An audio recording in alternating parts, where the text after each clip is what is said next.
I don't know whether I might have to split this into 2 or 3 parts, because there's quite a lot of information here. Nothing you don't already know, but maybe a new perspective, if you like. And certainly I am taking a situation that's real at the moment and then projecting it forward. I'm speculating on what will happen eventually. And what I'm talking about is the idea of a shared understanding of the world, a shared truth.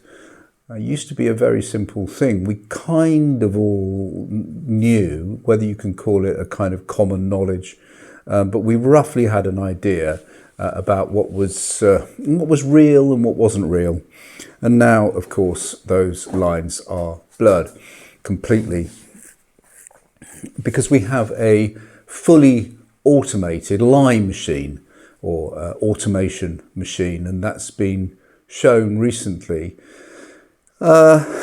when people started investigating why it was that certain key figures, in this case, I'll give you the example of Keir Starmer. Now, you probably don't like Keir Starmer, and I don't blame you if you don't like Keir Starmer, because Keir Starmer has been under an assault since the first day of his premiership.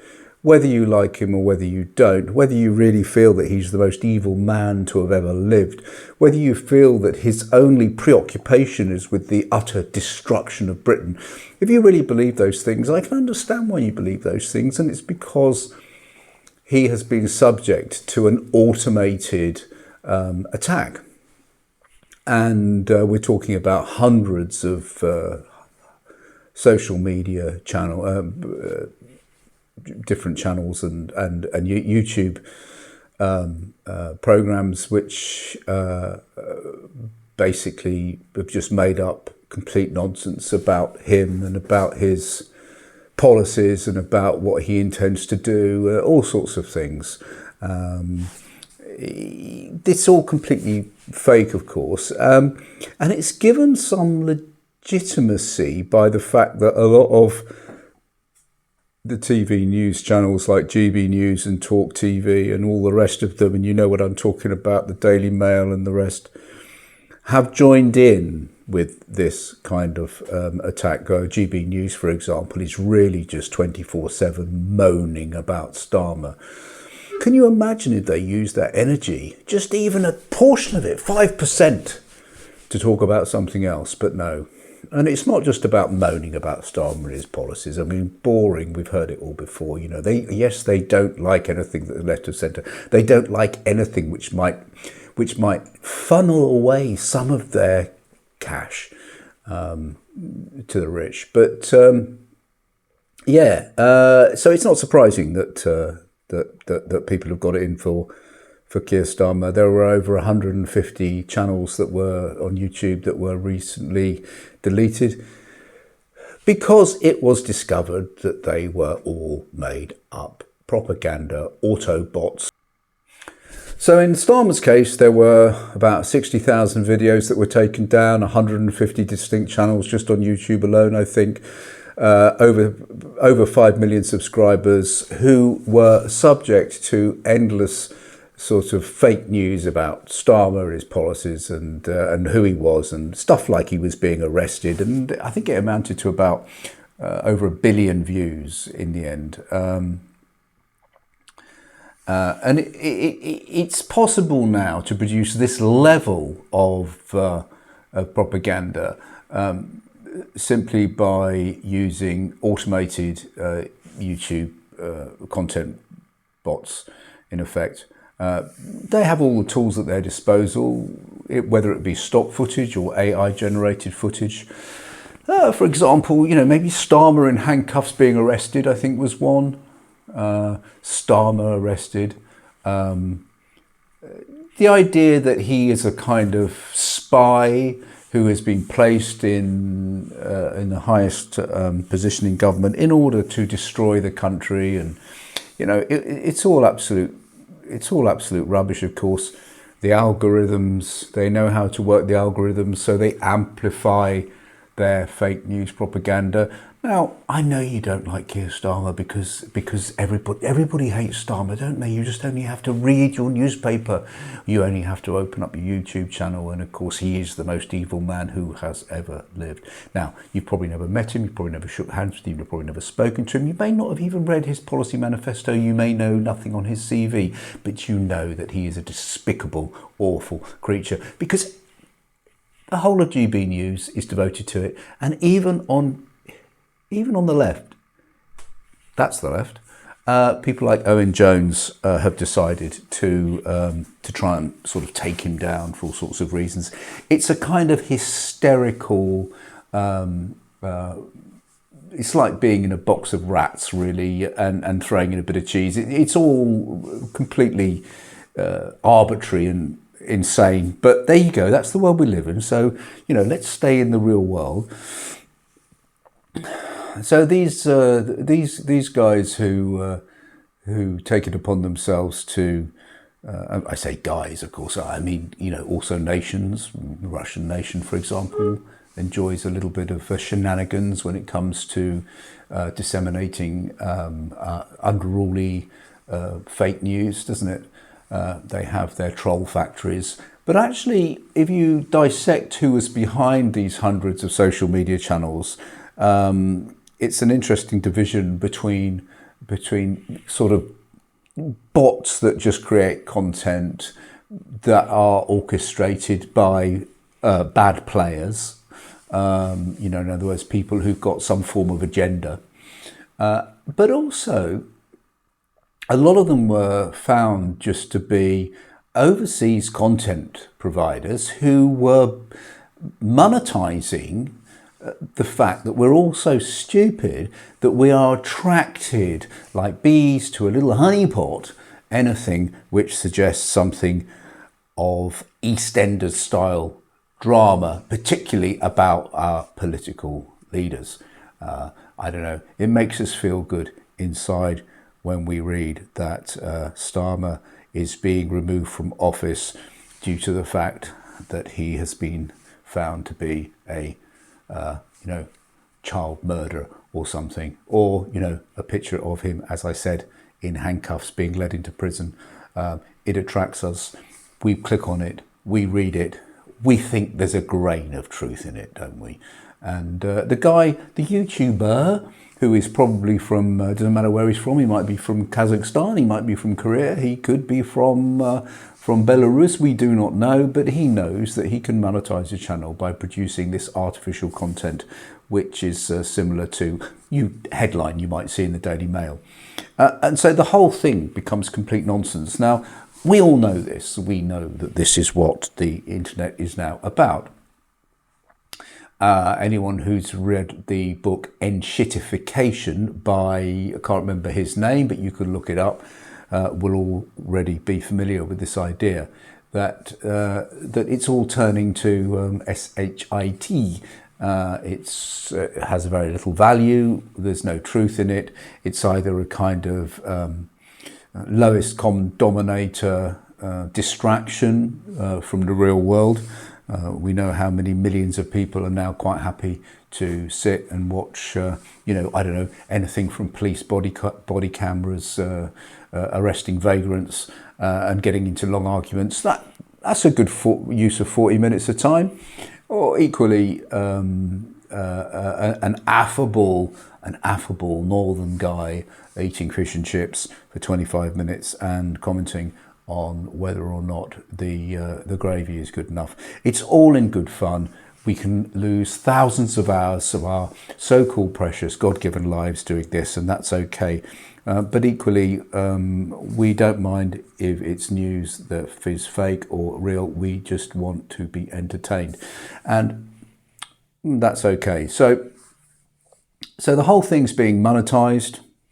And that's one of the reasons I like to ramble on like this, because once you start presenting anything on YouTube, you normally find that there is meant to be a magic formula, and magic formula is a certain amount of time that you spend on each video, and a particular way that you present it, a way that you that you marketed it, and I like to ramble for 20, 30 minutes because hopefully that means that very few people actually engage with it and watch, and it gives me a slight sense of satisfaction that although I'm kind of joining in because there's nowhere else to go. I used to be a writer of books and nobody reads books anymore, and if you feel you want to say something, there's no point in sitting down for 3 or 4 years and actually writing a book based on research and then sort of presenting it to a publisher. They'll laugh in your face because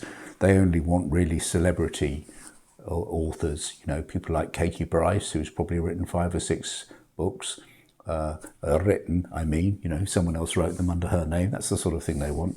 So yeah, I'm on here, but I'm hoping to be on here and invisible, and that kind of suits me. This is exponentially growing. You've seen it on your Facebook. It's all a bunch of old fake news and AI generated rubbish. People like silly headlines like Keith Richards, I will never speak to Mick Jagger again. And then a sort of AI Keith Richards saying something weird. And, then there's 10,000 comments under it saying, I think this might be AI. We know it's spreading there. We know, as I've just told you, about I gave you the example of Keir Starmer and the way that there is a large percentage of the internet and social media which seems to want to destroy him, and not for doing anything particular, but just from the day one, just the fact that he exists. And it's all generated either by monetization maniacs, or it is just bots, which are a kind of form of propaganda. What happens though as this grows, when absolutely everything is fake and there is no such thing anymore as a fake reality? I'm not making this up. I mean, this has been studied at depth. It's been talked about for a very long time, and I'm going to talk about accelerationism a little bit because accelerationism is an interesting subject. It's the idea that, to me, my interpretation is it's the idea that capitalism was a kind of organism that you couldn't prevent in any way, you couldn't control, you couldn't regulate, you couldn't stop, that it kind of grew and formed into something that was a kind of unstoppable gross force. And the internet, when the internet came in, and the spread of information which has now become centralized, it would just mean that was definitely unassailable as a concept. And the idea of accelerationism is that it would, in effect, transform itself into something else by combining with technology. And that's exactly what we're seeing. We're seeing the technology enable a altered reality state, and combining that with a kind of pure capitalism where nearly all money is funneled to certain powerful people. We all know who they are. We can name them, not being like David Icke here, who keeps talking about them and they want this and they want that. We know who we're talking about. We're talking about the tech oligarchs, and we're talking about the powerful people that are on the TV every day telling us what's good for us. And I've already talked before about the fact that we all now pay a tech tax. We pay a tech tax of about 2,000 to 3,000 minimum euros a year. Because in order to live in this world, in order to function, in order to take part in this world, we have to have certain tech products. We have to buy them in. We cannot survive without them. I'm talking about the smartphone. I'm talking about the internet. I'm talking about watching television. You can't just stick an aerial on the roof anymore made out of a coat hanger. Do you remember when you could watch TV on an old wooden box with a coat hanger, and you bang the coat hanger into the back of the TV and you'd extend it and what's the word? You'd sort of distend it, and then you'd wobble it around, and then you would find a signal. And you'd have some television. You can't do that anymore. No, you've got to plug it into the wall, and then you've got to pay about €40 a month, is it? Something like that. So that's 400, that's 600, 600 euros a year already. And then family of four, smartphone each, €20 each, 80. What's that? 80, that's 1,100 euros a year. So you're looking now, you know, getting up for €2,000. And there are lots of other things we haven't even talked about that you may or may not have, streaming channels and all sorts of things. And in order to have a normal life, you've got to have these. And so every family paying 2,000 tech tax, where's that going? Where's it going? It's all going to the same players. It's an almost monopoly, isn't it? I mean, you've got, even in a country like the UK with 60 million people, you've really only got 3 big players.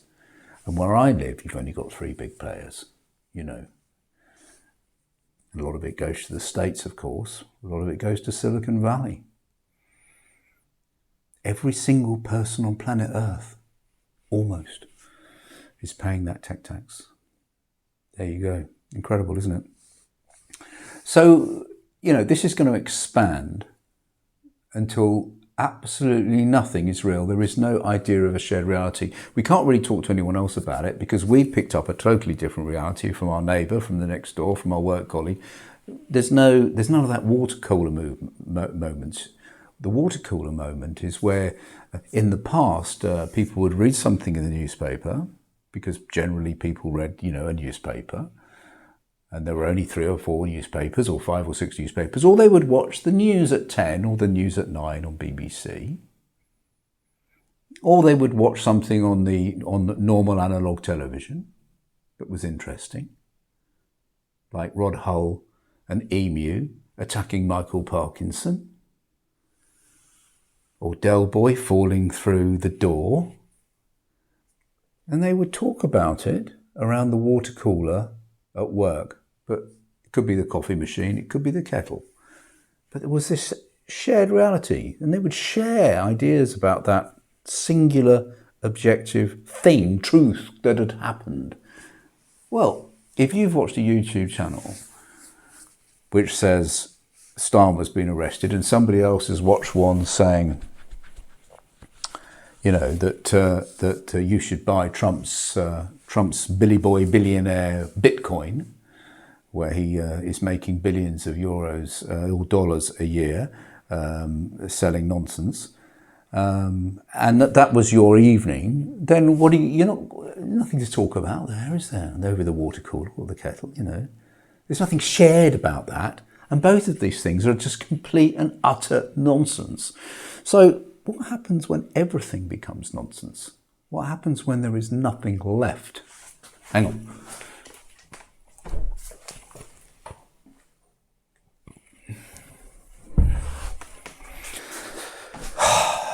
Sorry, I don't think I've ever made a video without having to have an interruption from a worry, a paranoia that someone's sneaking about, you know, because I could easily get cancelled for even speaking.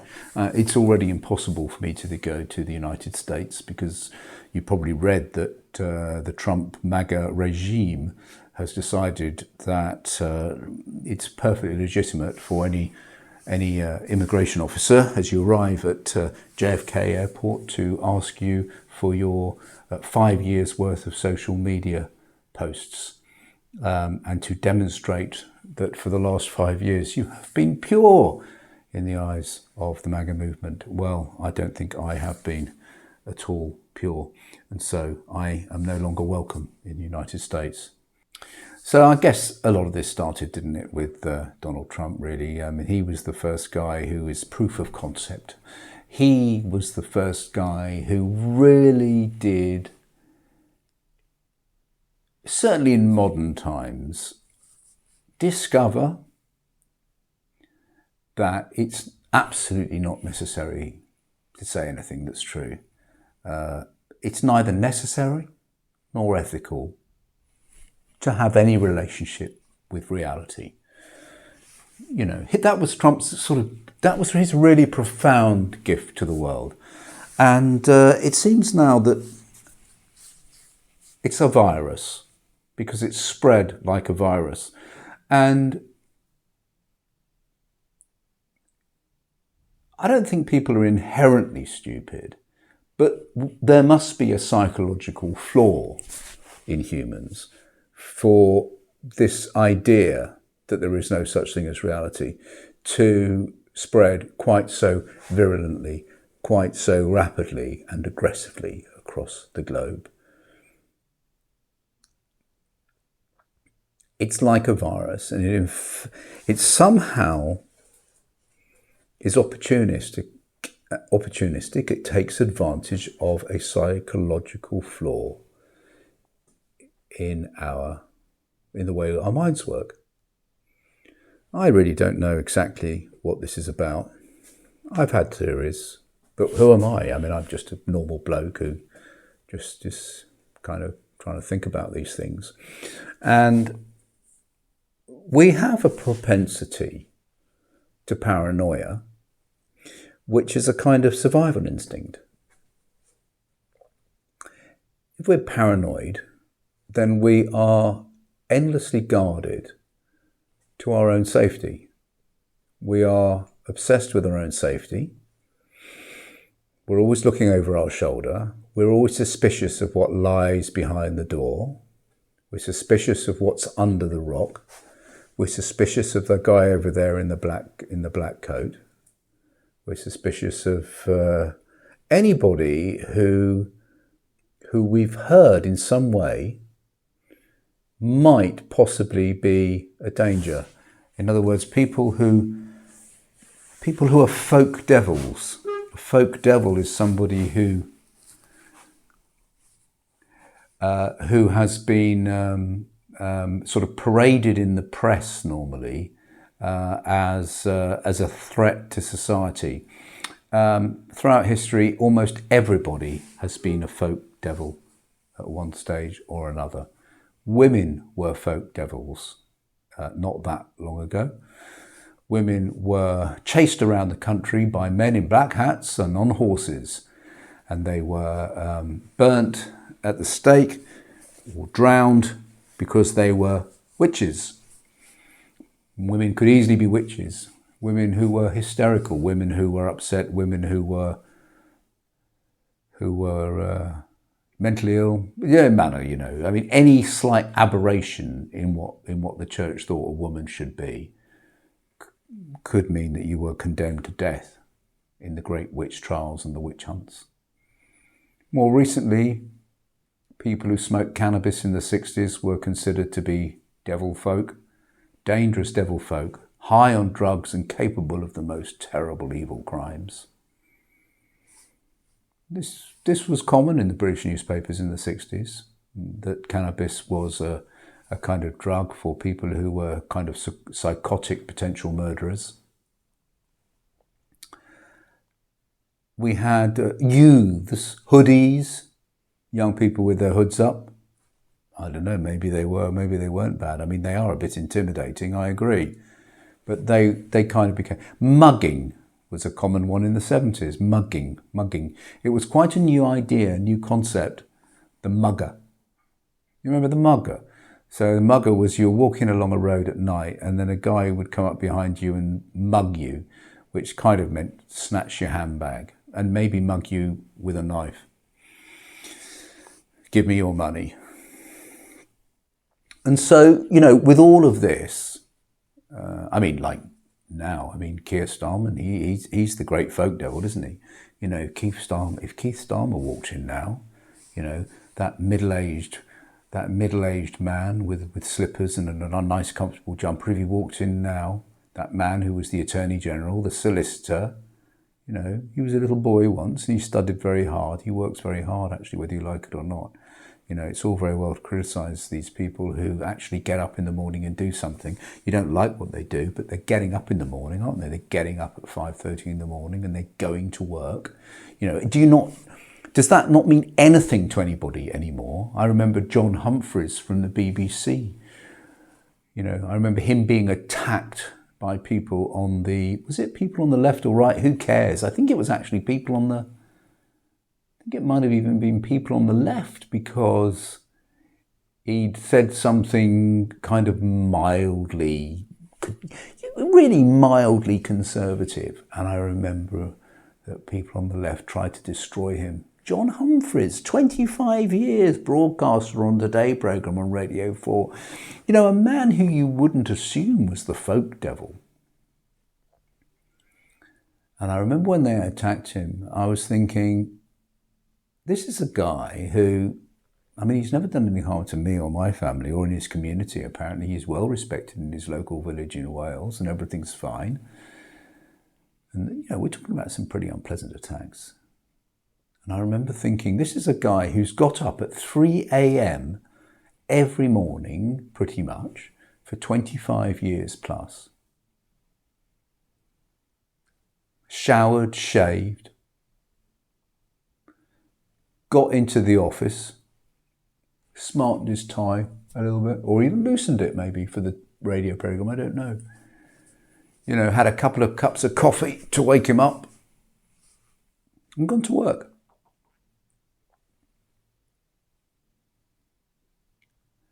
Is there nothing virtuous at all about that?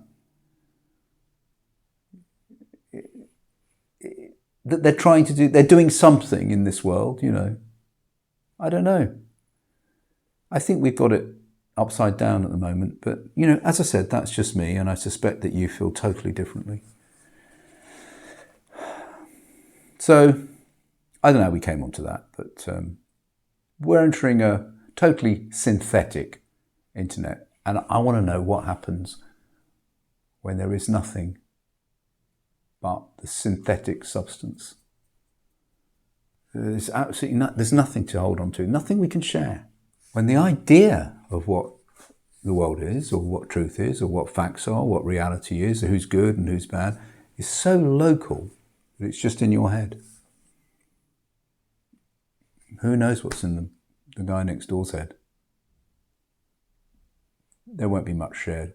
You might share a few of your kind of artificial fakeries, that might happen.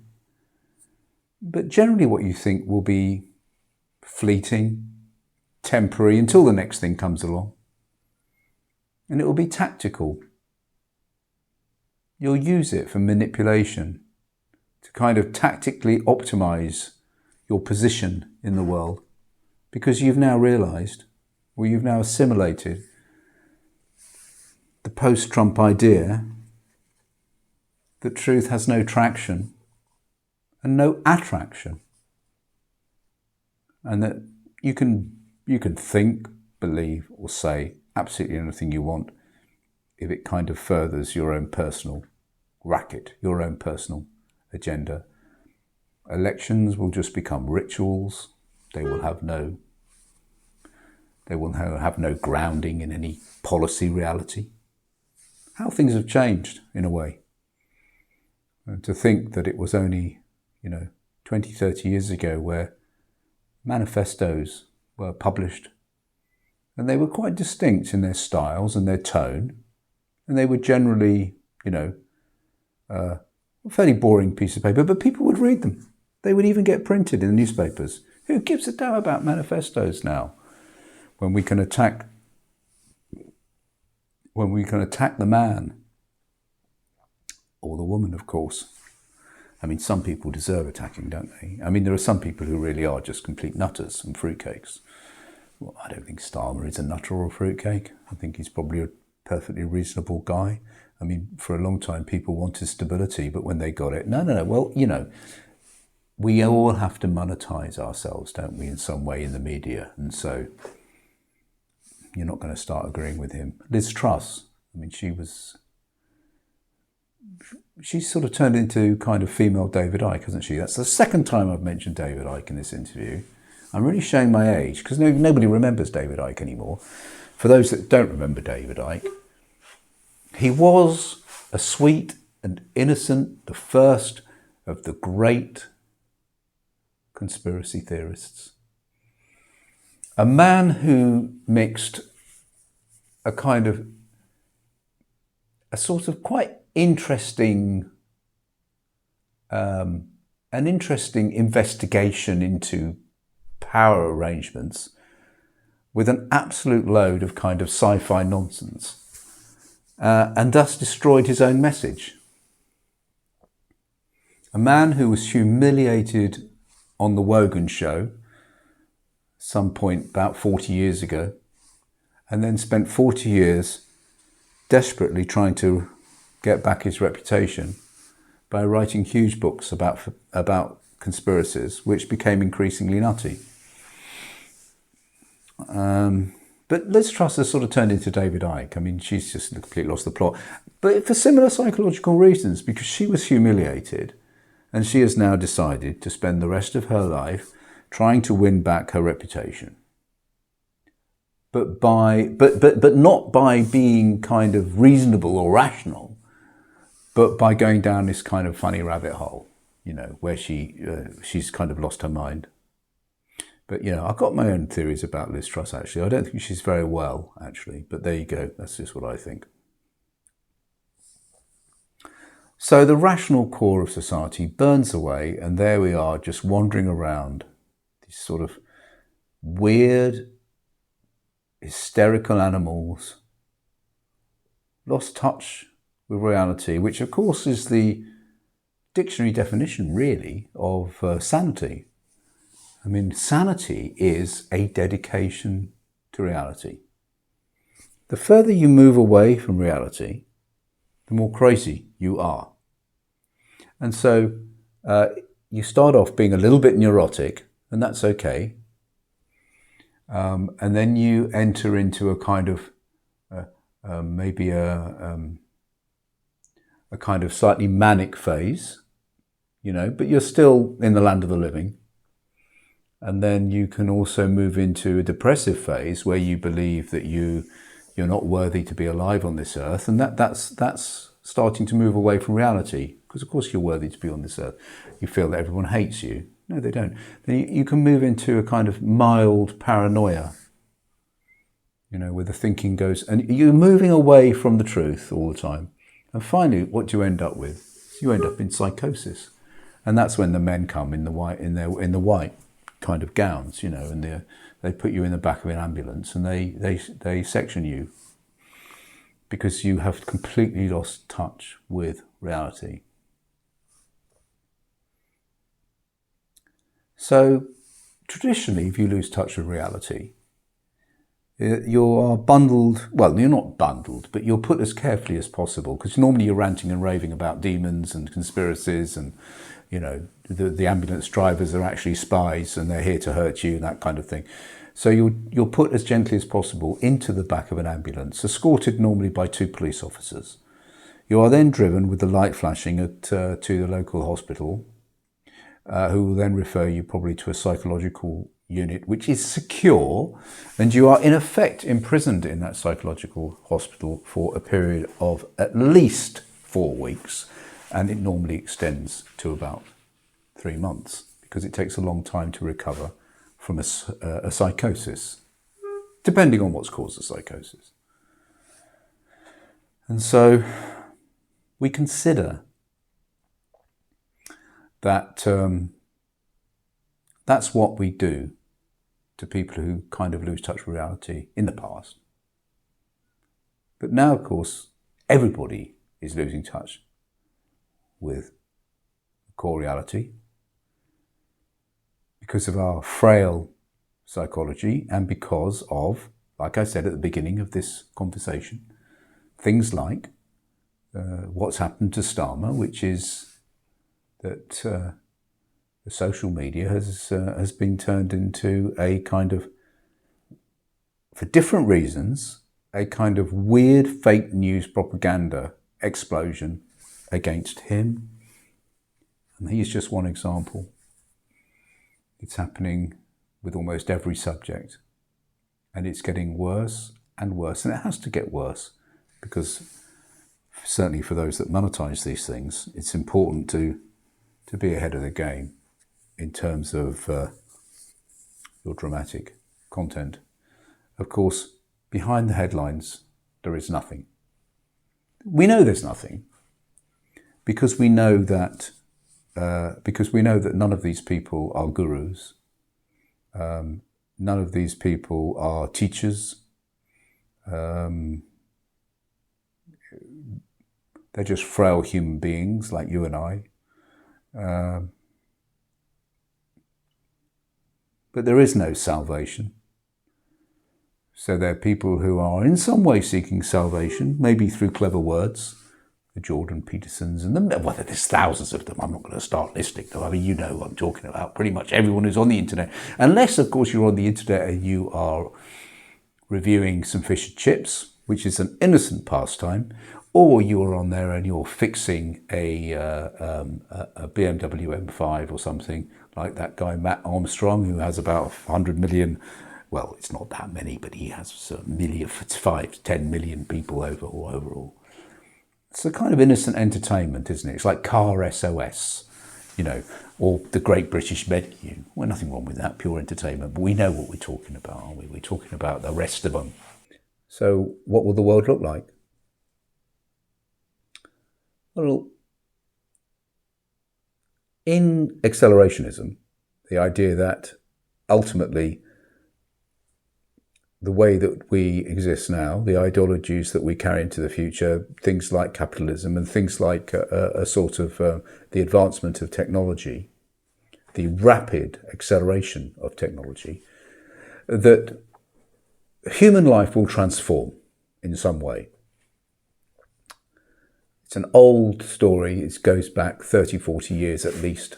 I mean, further back, in fact, but I'm talking about the accelerationists from Warwick University, which I think were from the early 80s, where they started talking about this. They never really predicted what would happen. They just predicted that something will happen.